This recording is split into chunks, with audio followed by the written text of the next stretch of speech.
Hey guys, it's Jeff, and today Apple released iOS 13.2.3, and this is just another subsequential update to iOS 13.2.2, where we actually saw a lot of improvements coming to background app refresh.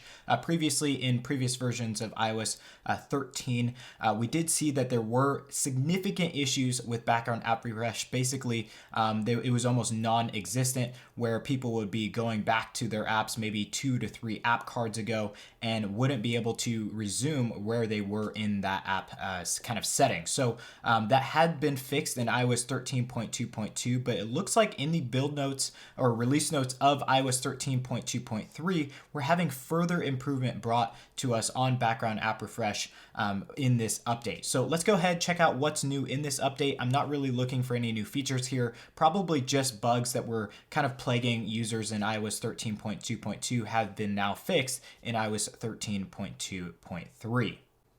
Okay, so if you take a look at the release notes here, the first point of order was fixes an issue where system search and search within mail files and notes may not work. That has now been fixed in iOS 13.2.3. Second item was it addresses an issue where photos, links, and other attachments might not display in the messages detailed view. Fixes an issue that could prevent apps from downloading content in the background.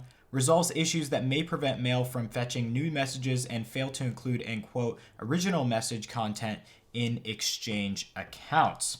Okay, so obviously all of those items are extremely important in the release notes, but I think the most important one for this release was number 3. And the background app refresh kind of system was allowing apps to download in the background, certain content or information. And in iOS 13.2.2, while background app refresh was kind of working where you could go back and resume where you were in that app, from 2 to 3 app cards ago, or maybe even more, that was fixed in iOS 13.2.2, you still were unfortunately unable to download content in the background. So that was actually an issue that was affecting a lot of users, including myself.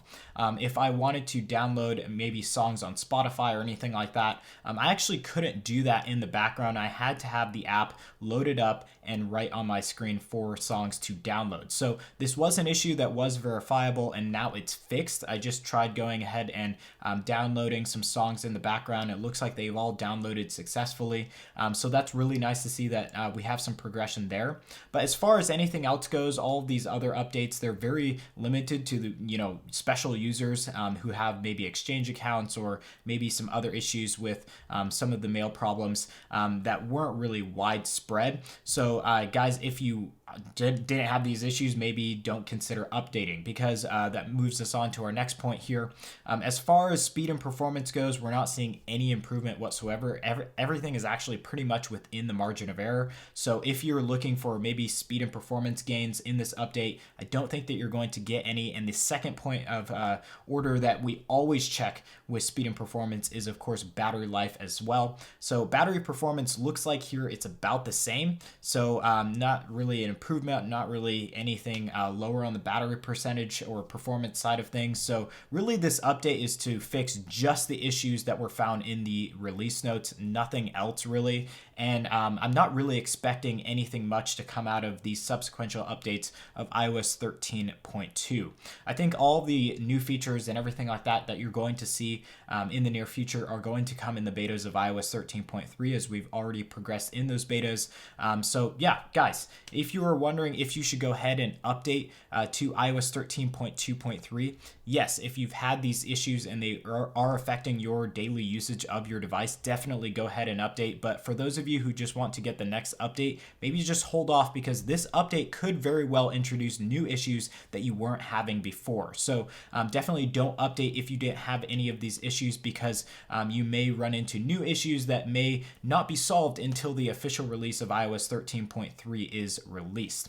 So guys, thank you for watching this update video. Sorry there's no new features or anything like that, but just wanted to give you the inside scoop on what's going on with iOS 13.2.3, just in case that update pops up for you guys. And of course, definitely hit the like button if you like this video, get subscribed, and hit that notification bell button, because we will likely have iOS 13.3 beta content coming to you this week, as we are expecting the next beta for that kind of beta process for iOS 13.3. So again, guys, thank you all for watching, and hopefully we'll be catching you guys in some upcoming content. Peace.